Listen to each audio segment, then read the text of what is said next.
Amara avait toujours été ne remarquait. Habitant à la périphérie du quartier, dans une maison d'une seule pièce au toit de zinc, elle vendait du maïs bouilli au bord de la route pour soutenir sa mère malade.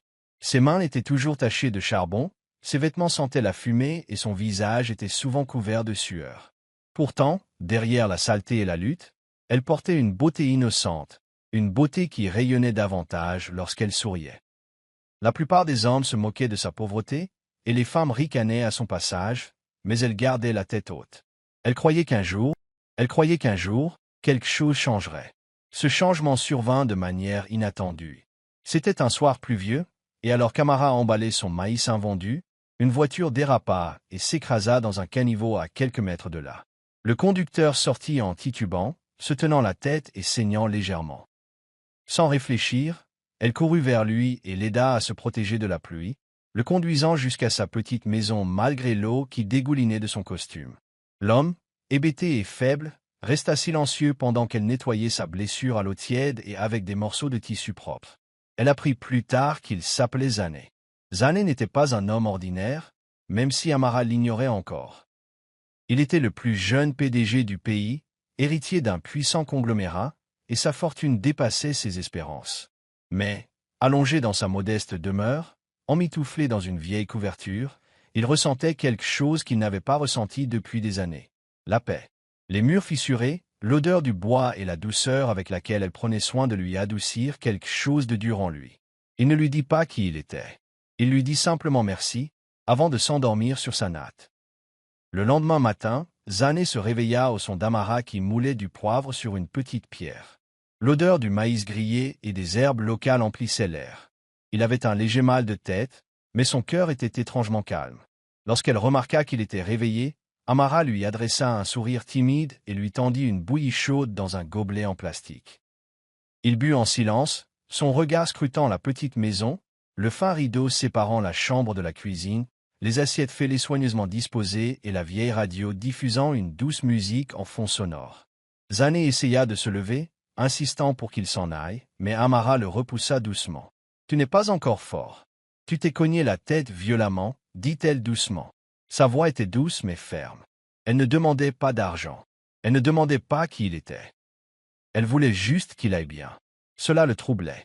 Il avait l'habitude que les gens prétendent ne se soucier que de ce qu'ils pouvaient obtenir. Mais elle était différente. Après d'être sortie pour servir les clients, Zané regarda autour de lui et vit des photos d'elle et d'une femme plus âgée, sa mère, supposa-t-il. Il n'y avait pas de luxe ici, mais il y avait de l'amour. Ce soir-là, Zané insista pour partir. Amara l'accompagna jusqu'à la route principale, où son assistant le trouva enfin. La voiture noire qui le prit en charge était élégante et intimidante.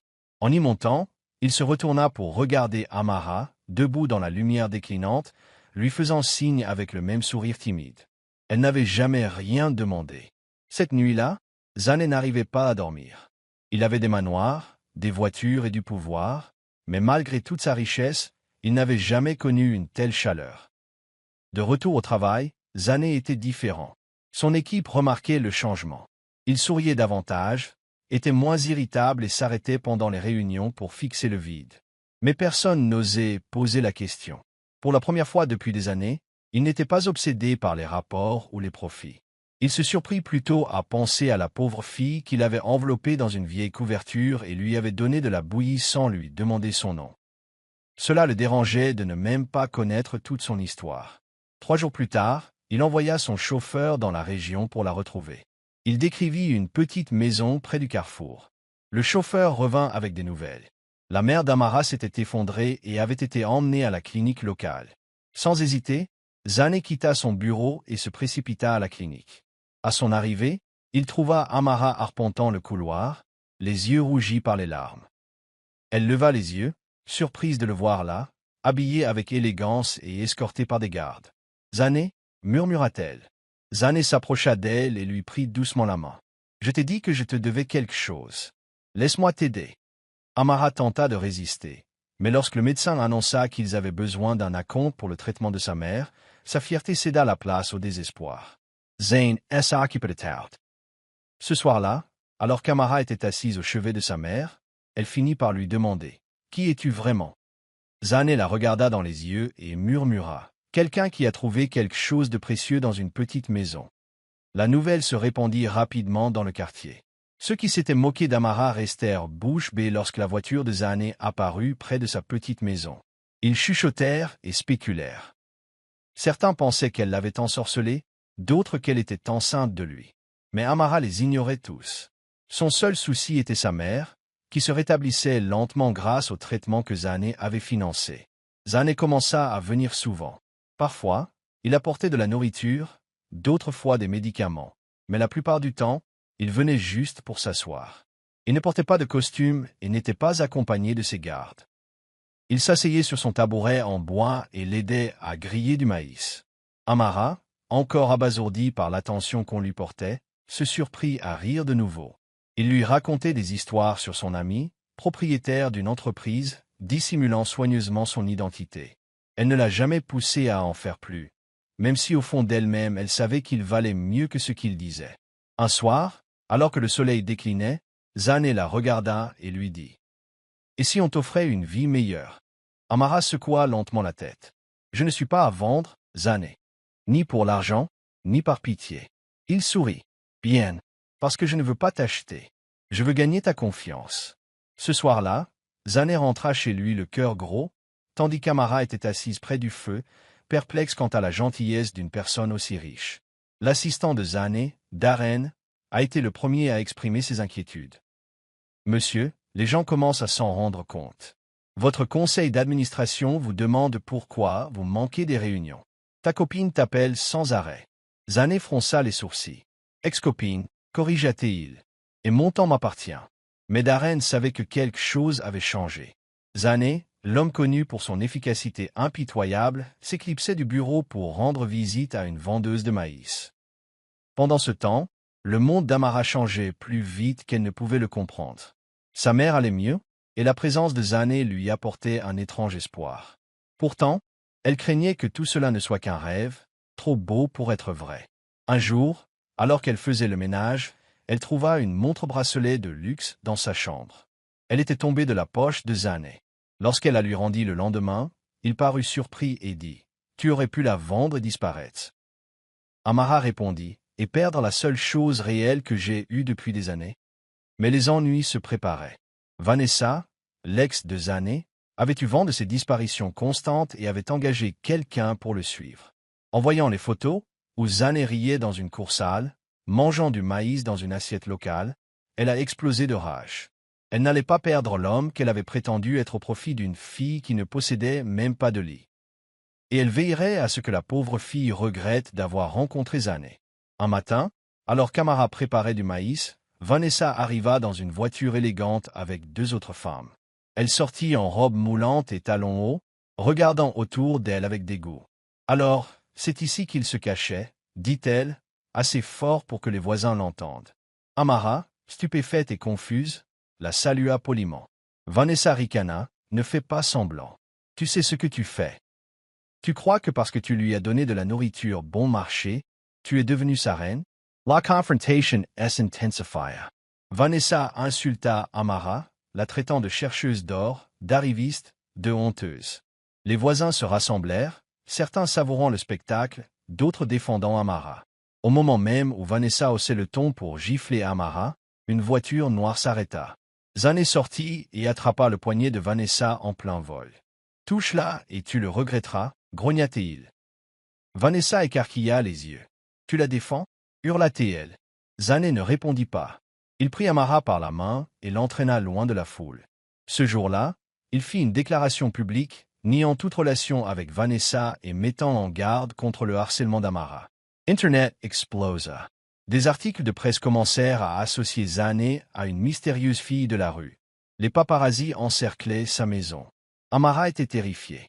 Elle n'avait rien demandé. Mais il n'y avait pas de retour en arrière possible. Elle faisait désormais partie du monde de Zane, qu'elle le veuille ou non. L'engouement médiatique soudain transforma la vie tranquille d'Amara en véritable ouragan. Des journalistes campaient devant sa maison, les voisins étaient devenus curieux, et elle ne pouvait pas sortir sans que quelqu'un prenne des photos ou pose des questions indiscrètes. Zane a essayé de la protéger, mais le mal était fait. « Je n'ai pas signé pour ça. » A-t-elle murmuré un soir, les larmes aux yeux. Je voulais juste que ma mère aille mieux. Je n'ai jamais demandé à être célèbre. Zane la serrait contre lui, regrettant de ne pas l'avoir protégée plus tôt. Pour lui apporter la paix, Zane proposa de les installer temporairement, elle et sa mère, dans l'une de ses maisons sécurisées. Amara refusa. Je ne fuirai pas à cause d'eux, dit-elle. Je n'ai rien à cacher. Pourtant, la tension montait. Un jour, une brique fut jetée à travers sa fenêtre avec un mot « Tenez-vous loin de lui ». Cette nuit-là, elle ne put dormir. Non pas par peur, mais par colère. Pourquoi l'amour serait-il un luxe que seuls les riches pouvaient s'offrir? Zane vit son feu et l'admira davantage. Il savait qu'elle ne s'accrochait pas à lui pour la richesse ou la sécurité. Elle agissait selon ses propres conditions. Déterminée à prendre le contrôle, Amara accorda sa première et unique interview. Elle a raconté au monde son histoire, non pas en tant que victime, mais en tant que femme ayant aidé un inconnu dans le besoin. Son courage a conquis les cœurs. Le récit a changé. De chercheuse d'or à fille au grand cœur, le public a commencé à la soutenir. Vanessa n'en avait pas fini. Son père était un homme d'affaires puissant et entretenait des liens étroits avec certains membres du conseil d'administration de l'entreprise de Zane. Elle a exploité ces relations pour tenter de provoquer la chute de Zane de l'intérieur. Des réunions ont été sabotées, des rumeurs se sont répandues et sa loyauté a été mise en doute. Un à un, les alliés se sont refroidis. Tu as changé, ont-ils accusé. Tu es straight. Tout ça à cause d'une fille de bord de route, mais Zane n'a pas cédé. Il a convoqué un conseil d'administration, a regardé chaque membre dans les yeux et a déclaré: si votre seul problème est que je sors avec quelqu'un qui ne vous ressemble pas, alors je vous suggère de vous rappeler comment cette entreprise a été construite de toutes pièces. Tout comme elle. Son audace les a choqués. Quelques-uns ont applaudi. D'autres sont restés silencieux. La guerre n'était plus seulement une question d'amour. C'était une question de classe, de fierté et de contrôle. De retour à la petite maison, Amara remarqua que Zane devenait plus sérieux.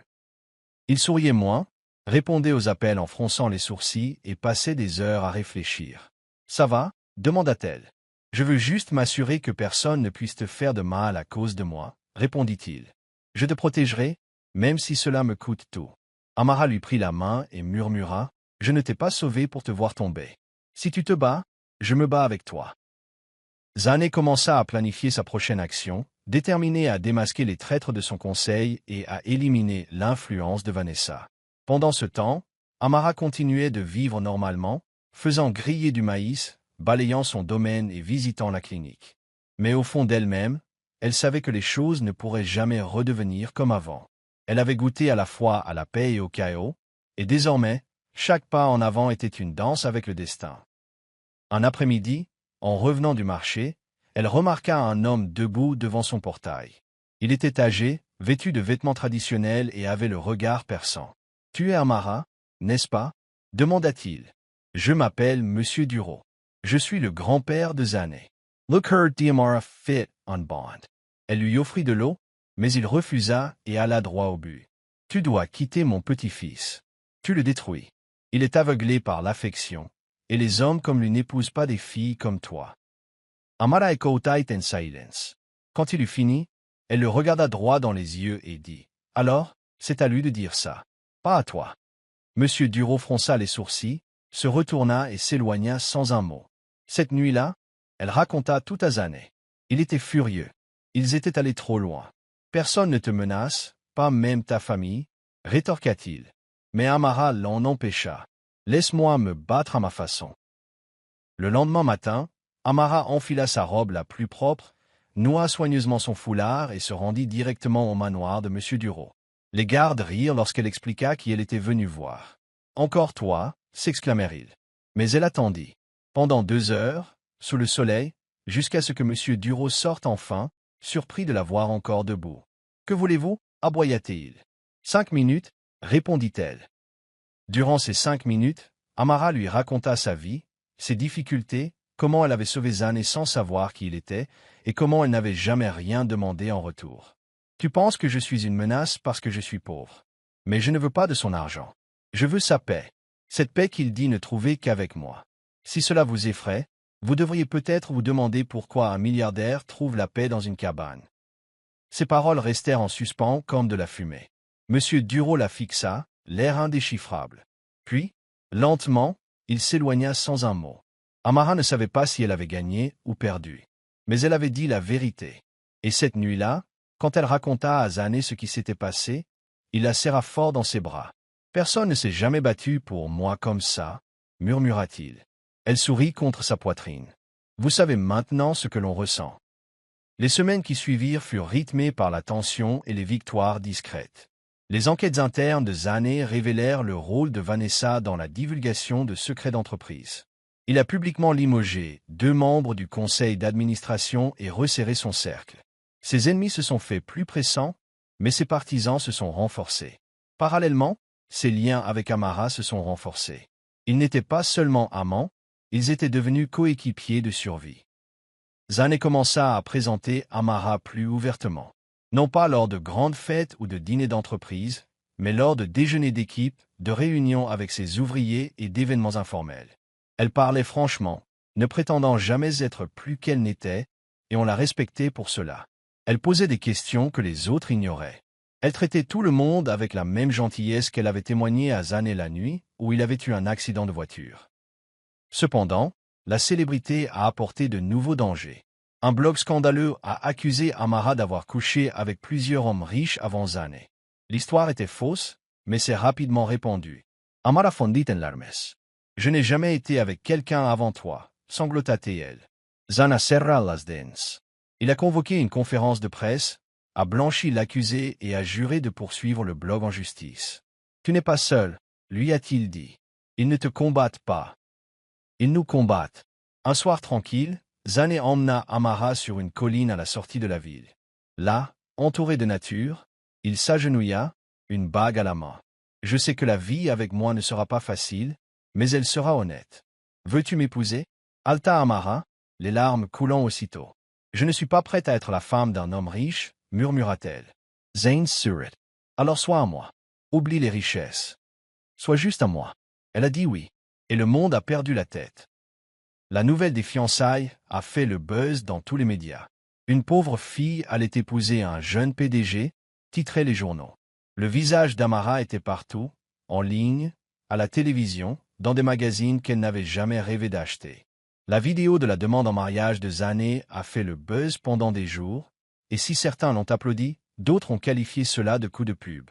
Les critiques n'ont pas autant dérangé Amara que le silence de M. Duro.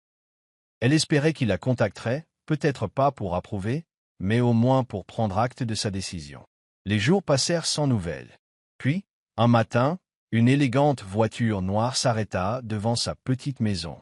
Une femme en sortit, gracieuse et sévère. « Je suis la mère de Zané, » dit-elle. Les mains d'Amara tremblaient. Elle l'accueillit nerveusement. « Je n'ai que des boissons sans alcool, » dit-elle timidement. La mère de Zané sourit faiblement. « Je ne suis pas venue pour des rafraîchissements. Je suis venue chercher des réponses. » Pendant 2 heures, elle a posé des questions à Amara sur ses rêves, sa loyauté et ses intentions. Amara a répondu à tout avec honnêteté. Quand la femme se leva pour partir, elle dit « Tu es forte. Mais la force ne suffit pas toujours. Sois prête à affronter les tempêtes. Ils viendront. Mais si tu les surmontes, peut-être, tu le mériteras. » Sur ce, elle partit. Amara resta assise, in silence, un long moment. Son cœur débordait d'amour. Mais le monde semblait ne jamais pouvoir le mettre à l'épreuve. Les préparatifs du mariage ont commencé et Amara était débordée. Tous les créateurs voulaient l'habiller, tous les organisateurs voulaient organiser l'événement, et tous les influenceurs voulaient partager son histoire. Mais elle n'était pas intéressée par un mariage glamour. « On peut le faire ici ?» demanda-t-elle un soir à Zané en désignant son jardin. « C'est ici que je t'ai rencontré. » Zané regarda autour de lui et sourit. « Alors c'est là que je veux t'épouser. » La nouvelle de ce lieu de mariage modeste a fait sensation. Certains se sont moqués d'eux, le qualifiant de bon marché et de bas de gamme. Mais d'autres admiraient cette simplicité. Amara, quant à elle, restait concentrée sur sa mère, qui luttait silencieusement. Elle semblait plus faible ces derniers temps, toussant davantage et oubliant parfois des choses. Zané a pris des dispositions pour des soins médicaux privés, mais Amara ne parvenait pas à dissiper la peur d'eux. Ne pas assister au mariage. Pendant la cérémonie, sa mère s'est effondrée.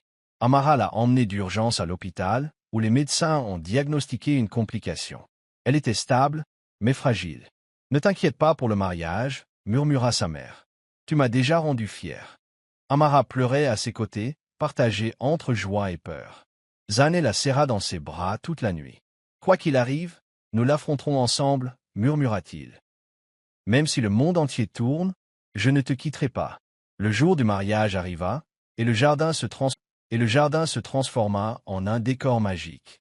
Des lanternes pendaient aux arbres, des fleurs sauvages bordaient le chemin et une petite arche en bois se dressait au centre. Amara portait une simple robe ivoire, les cheveux coiffés de jasmin frais. Elle était d'une beauté irrésistible. Zane portait un costume classique, les yeux rivés sur elle. Alors qu'ils échangeaient leurs vœux, des larmes coulaient sur presque tous les invités présents. Au moment où ils s'apprêtaient à s'embrasser, un grand fracas interrompit la cérémonie. Tous les regards se tournèrent vers eux. Vanessa fit irruption, entraînant un homme derrière elle. « Ce mariage est un mensonge, » hurla-t-elle. Cet homme, désigna-t-elle en désignant l'inconnu, est le vrai petit ami d'Amara. Elle a trompé Zane depuis le début. Des exclamations de surprise parcoururent la foule. Zana serra las dents. Amara resta figée, stupéfaite par la folie du moment. Mais l'homme se libéra et cria « Ce n'est pas vrai. Elle m'a donné à manger une fois, alors que j'étais affamé. J'ai dit à Vanessa qu'on se connaissait, mais elle a déformé mes propos. » Le visage de Vanessa pâlit. Zane se tourna vers elle froidement. « Tu as officiellement perdu la tête, » dit-il. La sécurité l'escorta dehors, ses cris s'estompant au loin. Zane reprit la main d'Amara. « Où étions-nous » murmura-t-il, et il l'embrassa avec le feu d'un homme qui avait choisi l'amour, quel qu'en soit le prix. La lune de miel fut brève, mais magnifique. Zane emmena Amara dans une paisible villa de campagne où ils préparèrent leur propre repas, explorèrent les bois et passèrent des heures à discuter sous les étoiles. Pour la première fois depuis des mois, ils étaient seuls, sans caméra, sans chaos, sans jugement. Amara n'en revenait pas du chemin parcouru, de la simple grillade de maïs au bord de la route à l'épouse de l'homme le plus convoité du pays. Mais la paix ne dura pas. À leur retour, ils furent accueillis par une tempête. L'entreprise de Zane avait subi une faille de sécurité majeure. Quelqu'un avait piraté ses serveurs et volé des données sensibles. Des millions étaient en jeu, et tout le monde était pointé du doigt. Vanessa, bien qu'interdite, continuait de mentir aux médias, affirmant qu'Amara était la source de la fuite. Elle n'était personne, affirmait Vanessa. Elle a probablement vendu des secrets d'entreprise pour survivre. Zane refusait d'y croire. Mais les membres de son conseil d'administration commençaient à s'impatienter. Certains exigeaient qu'Amara fasse l'objet d'une enquête. Amara avait l'impression que son monde s'écroulait. « Je n'ai jamais touché au dossier de votre entreprise. » s'écria-t-elle. Zane la croyait, mais il savait que la situation s'était envenimée. Il devait trouver le véritable coupable, vite, sous peine de tout perdre. Le conte de fées se transformait rapidement en champ de bataille. Amara décida de ne pas rester les bras croisés à regarder Zane se battre seule. Elle commença à se documenter sur la cybersécurité, à étudier les schémas du piratage et même à interroger certains membres du personnel. Un jour, en consultant les messages de l'assistant de Zane, elle remarqua quelque chose d'étrange, une série d'eurodatages et de mets transférés incohérents. Elle le signala immédiatement à Zane. Il suivit la piste et découvrit que son fidèle assistant, Roland, avait été victime de chantage de la part d'une entreprise concurrente. Roland avait divulgué les données en échange d'argent et de l'immunité. Face à cette situation, il fondit en larmes. « Je ne voulais pas te faire de mal, Zane. » J'étais désespéré, sanglota-t-il. Zane n'hésita pas. Il le livra aux autorités et blanchit Amara devant tout le conseil. Zane félicita publiquement Amara pour son œil perçant et son courage, déclarant « Ma femme n'est pas seulement mon cœur, elle est mon bouclier. » Amara se tenait fière, non plus seulement la pauvre fille qui avait sauvé un inconnu, mais une femme luttant aux côtés de son mari. Le conseil d'administration, autrefois sceptique, lui offrit une ovation debout. Mais en coulisses, une autre menace couvait discrètement, une menace qui allait mettre à rude épreuve tout ce qu'ils avaient construit jusqu'alors. Quelques mois après leur mariage, Amara commença à remarquer de subtils changements chez Zane. Il devenait distant, absorbé par le travail et rentrait parfois à la maison avec une légère odeur de parfum qui n'était pas le sien. Au début, Elle avait fait peu de cas de cela, pensant qu'il était simplement stressé.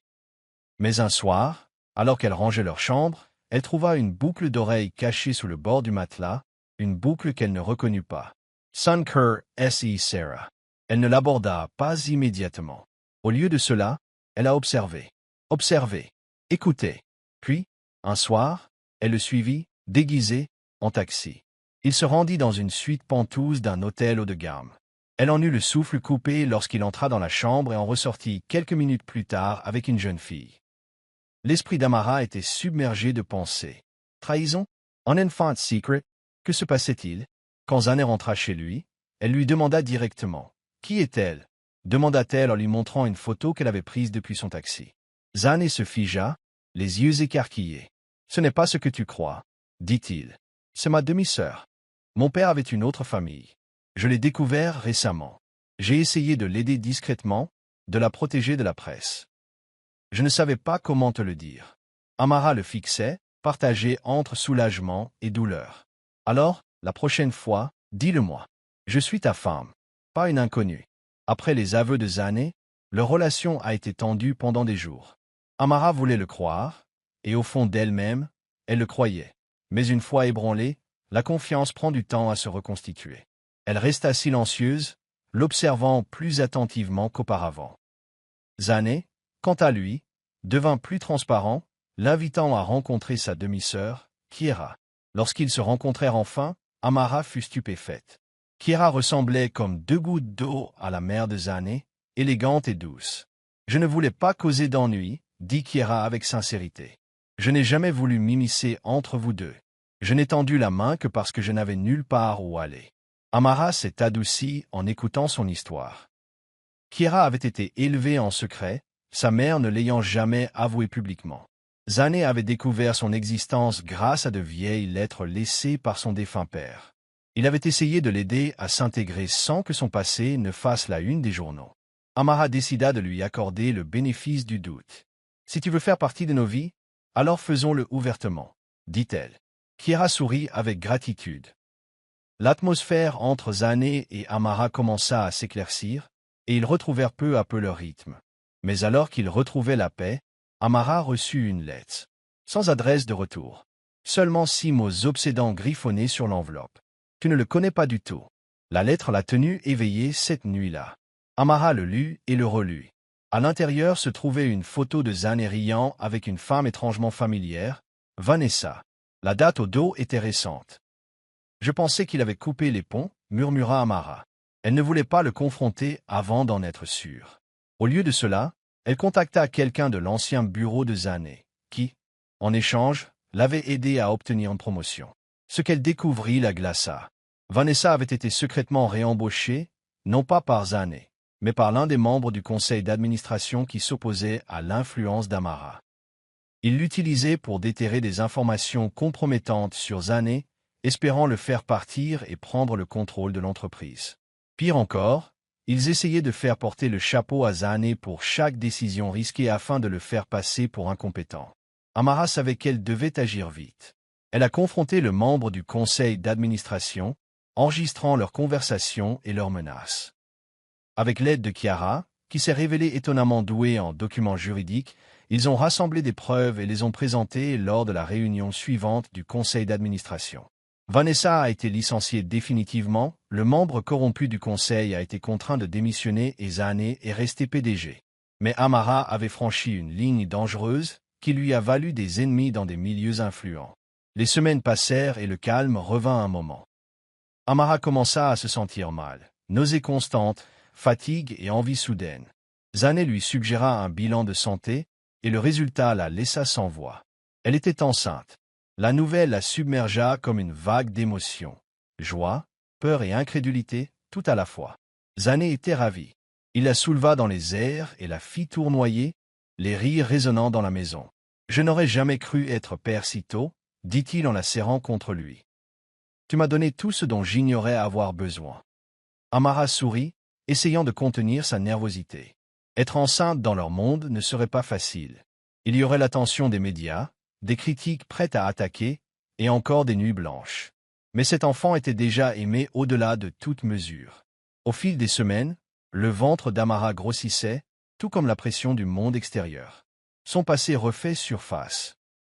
Photos d'elle vendant de la nourriture et du linge sale, vidéos d'elle marchant pieds nus, et moqueries des trolls. Mais au lieu de se cacher, Amara a publié elle-même une de ses photos avec une légende qui a fait taire tout le monde. J'ai peut-être commencé avec rien. Mais maintenant, je porte tout ce qui compte. Mais les ennuis n'avaient pas fini de frapper. Tard un soir, alors que Zané était en voyage d'affaires, Amara était seule à la maison avec Kiera. On frappa à la porte. Elle ouvrit et trouva un garçon de 19 ans tout juste, tremblant. « S'il te plaît, tu es Amara, n'est-ce pas? J'ai besoin d'aide, » dit-il en lui montrant une petite photo froissée d'elle plus jeune. « Ma mère a dit que tu étais peut-être ma sœur. » Le monde a basculé. Amara s'agrippa au chambranle. « Tu es quoi? » demanda-t-elle. Le garçon acquiesça. « Ma mère vivait dans la même propriété que ta famille. Elle disait qu'elle avait une liaison avec ton père. Je ne savais pas où aller. » Amara appela immédiatement sa mère, exigeant des réponses. Après un long silence, sa mère avoua. C'était vrai. C'était son demi-frère. Amara devait désormais faire face à une identité brisée, à la vérité sur son défunt père et à l'arrivée d'un nouveau frère dans sa vie déjà chaotique. À son retour, Zané la trouva silencieuse et renfermée. « Qu'est-ce qui ne va pas ?» demanda-t-il. Amara finit par craquer. « Je ne sais même plus qui je suis. » Il la serra dans ses bras et murmura. « Tu es à moi. C'est ce que tu es. Et nous trouverons le reste ensemble. » Avec l'arrivée du bébé, Zané suggéra qu'il quitte la petite maison pour un endroit plus sûr. Mais Amara ne pouvait pas la laisser partir. « Cette maison t'a sauvé la vie. C'est notre début. Je ne peux pas l'abandonner comme ça. » Alors, Zané a pris une décision surprenante. Ils ont acheté toute la rue. Chaque maison détruite, chaque cabane inondée. Ils les ont rénovées et données aux familles en difficulté qu'Amara avait connues. Ce n'était pas de la charité. C'était une guérison.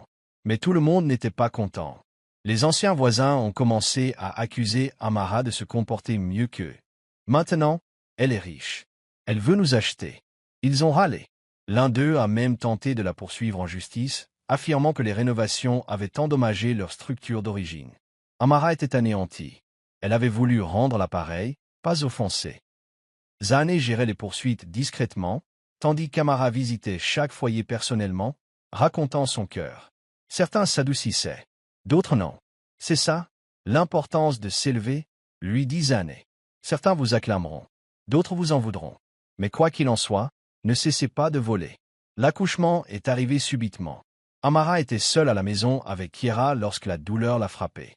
Zané était coincé dans les embouteillages après une urgence en planche. Kiera a paniqué, mais l'a rapidement emmené à l'hôpital. Les contractions étaient intenses et Amara était transportée sur un fauteuil roulant en hurlant. Des heures passèrent avant que Zané ne fasse enfin irruption dans la salle d'accouchement, trempée de sueur et terrifiée. Puis le silence s'installa, suivi d'un léger cri.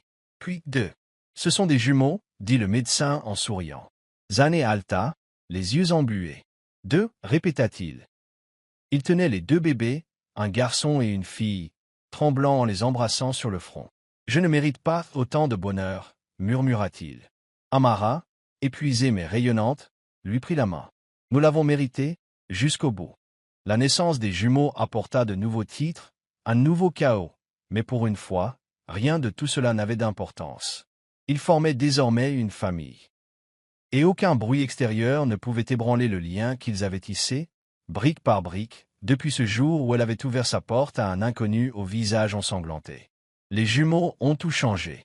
Nuit blanche, couche à n'en plus finir, et moments de joie imprévisibles à couper le souffle. Amara se surprenait à se réveiller à des heures indues justes pour les regarder respirer. Zané, malgré son poste de PDG, insistait pour participer à chaque changement de couche, à chaque tétée. « Je ne veux rien rater, » dit-il un soir, tandis qu'il berçait les bébés pour les endormir. Mais même dans leur bulle de joie, l'obscurité rôdait. L'ex-belle-mère de Zané, longtemps silencieuse, a refait surface avec une déclaration choquante. Elle voulait une part de l'entreprise, affirmant que le père de Zané lui avait fait des promesses avant sa mort. Elle avait des documents, falsifiés ou non, et elle ne reculerait pas. Au début, Zané refusa d'impliquer Amara, voulant qu'elle se concentre sur les bébés, mais elle le découvrit. « Je n'ai pas traversé l'enfer juste pour te voir te battre seule, » lui dit-elle. Avec le soutien juridique de Chiara et un détective privé discret, ils démasquèrent la fraude de la belle-mère. Elle fut réduite au silence à jamais par décision de justice. Mais toute cette affaire leur rappela, à tous deux, que la paix était un combat de tous les instants. Et tant qu'ils étaient ensemble, ils y étaient prêts.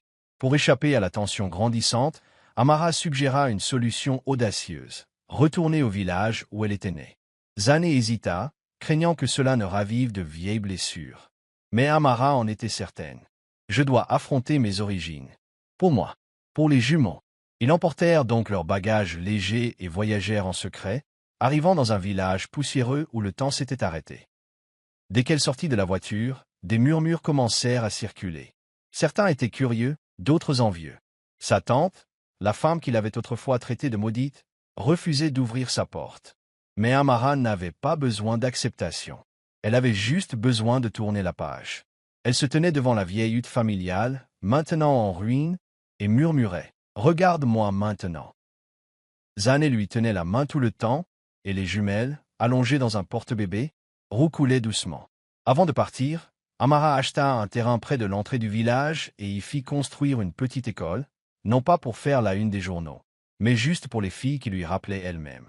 Alors qu'il s'éloignait, Zane lui baisa la main et lui dit: « Tu ne construis pas seulement un héritage, tu en deviens un. » De retour à la maison, les choses prirent une tournure inattendue. Un homme se présenta, prétendant être le véritable oncle d'Amara, le frère de son défunt père. Il avait passé des années en prison et venait d'être libéré. « J'ai entendu parler de ce que tu es devenu, » dit-il avec un sourire narquois. « Je veux ma part des biens de ton père. » Amara était stupéfait. « Tu parles de la cabane qui s'est effondrée il y a des années ?» Mais l'homme ne s'intéressait pas au passé. Il avait entendu parler de l'entreprise, de la richesse, de la transformation. Il a menacé de révéler publiquement ses mensonges préjudiciables si elle ne le payait pas. Zane, cependant, a refusé de négocier avec les maîtres chanteurs. Au lieu de cela, il a orchestré un piège, invitant l'homme à une fausse réunion de règlement à l'amiable, sous les yeux de la police depuis la pièce voisine. Pris en flagrant délit d'extorsion, l'homme fut de nouveau arrêté. Amara ne célébra pas. Elle se sentit engourdie. « Pourquoi chaque parcelle de mon passé cherche-t-elle à me hanter ?» demanda-t-elle doucement. Zane la prit dans ses bras et murmura: « Parce que ta lumière est trop vive. Et les ténèbres détestent ça. » Alors que les jumeaux commençaient à ramper et à babiller, Amara ressentit une nouvelle sensation de paix. Ni parfaite, ni permanente, mais réelle. Elle et Zane passèrent à nouveau plus de temps dans la petite maison, désormais magnifiquement rénovée, mais toujours imprégnée de cette magie brute et simple. Par une nuit pluvieuse, ils étaient assis sur le porche, à regarder l'orage. « Tu m'as sauvé, tu sais » dit soudain Zane. « Pas seulement cette nuit-là. De ma part. » Amara le regarda. « Tu étais perdu, Zane, mais pas brisé. » Il sourit. « J'aurais survécu sans toi. » Ils ont parlé jusque tard dans la nuit, et, pour la première fois, aucun d'eux n'a parlé de douleur, de peur ou du passé. Juste des rêves. Ils rêvaient de voyager avec les enfants, de les voir grandir, de construire un foyer rempli de rires, d'erreurs et de pardon. Au départ, ils n'avaient eu qu'une seule idée en tête: survivre, mais maintenant, ils s'épanouissaient. Non pas parce que la vie était devenue facile, mais parce qu'ils s'étaient choisis, encore et encore. Un soir, Zane invita Amara à un rendez-vous surprise. Pas de garde du corps, pas de voiture, juste une promenade en ville, déguisée en tenue décontractée. Ils ont mangé du maïs grillé chez un vendeur ambulant, ri dans un petit photomaton et dansé au son de la musique de rue. « Ça me rappelle nous » murmura Amara. Avant tout, à la fin de la soirée, Zane la conduisit dans un petit parc. Au milieu, sous des guirlandes lumineuses, se trouvait une petite scène. Il a sorti une bague. « Je sais que nous avons déjà affronté le monde ensemble, mais je veux te le redemander, ici, dans ce coin tranquille, sans caméra ni bruit. » Il s'est agenouillé. « Veux-tu m'épouser à nouveau, Amara? Pas comme PDG ou milliardaire, juste comme l'homme tombé amoureux dans ta petite maison. » Des larmes coulaient sur son visage. « Oui, » murmura-t-elle. « 1000 fois, oui. » Ils s'embrassèrent sous les lumières, ignorant qu'une petite foule s'était rassemblée pour applaudir doucement. L'espace d'un instant, ils eurent l'impression que le monde s'était arrêté juste pour eux. Un rappel que l'amour, lorsqu'il est profondément enraciné, ne se renforce que dans les tempêtes. Leur second mariage fut quelques amis proches, Kiera, les jumeaux et quelques voisins qui avaient autrefois vu Amara porter de l'eau et griller du maïs. Elle portait une simple robe blanche, pieds nus, traversant la même petite cour où tout avait commencé. Zane la regarda comme si c'était la première fois. Tandis qu'ils échangeaient leurs vœux, les jumeaux babillaient en arrière-plan, l'un d'eux lançant un pétale de fleurs en l'air. Tout le monde éclata de rire. Ce n'était pas parfait. Ce n'était pas grandiose. Mais c'était réel, et c'est ce qui le rendait inoubliable. Après la cérémonie, ils s'assirent sur le même banc où elle l'avait soigné la première nuit. Zane se pencha et le remercia d'avoir ouvert sa porte. Amara sourit, posant sa tête sur son épaule. « Et merci d'être venu. » De la pauvre fille qui vivait autrefois dans une maison au toit fuyant à la femme qui a maintenant l'amour, une famille et la paix, l'histoire d'Amara n'était pas un conte de fées. Elle était meilleure. C'était réel. Et ce n'était que le début.